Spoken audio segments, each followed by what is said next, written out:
Sierra Leone vote has been stranded on the critical questions of leadership in Sierra Leone and the critical questions of followership in Sierra Leone. And the Sierra Leone I will be talking about is the post-colonial Sierra Leone.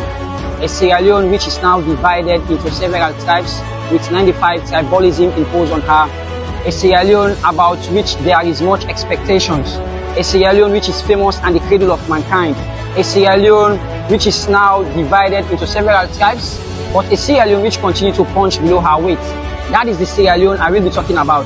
As I focus on the questions of leadership and followership, as I think about that Sierra Leone and her leadership and followership, as I think about her often, as all of us should, the words of a book that I read as a youngster come to mind.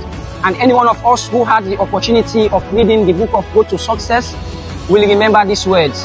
It was the time, the best of time. It was the age of wisdom and the age of foolishness. It was the epoch of beliefs and the epoch of incredulity. It was the season of light and the season of darkness. Those words define the modern country as we live in her today. Who have written about this country never tire to say that this is a great nation.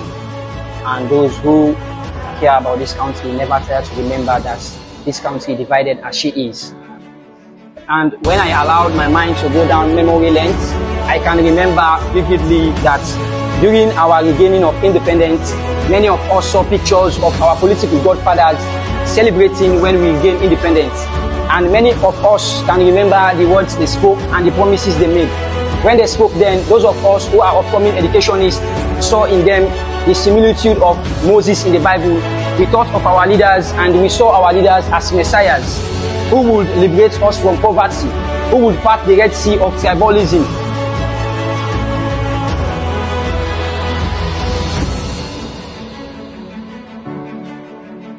That is what we thought of our leaders, messiahs. But today, permit me to say, there has been disappointment with leaders at all levels.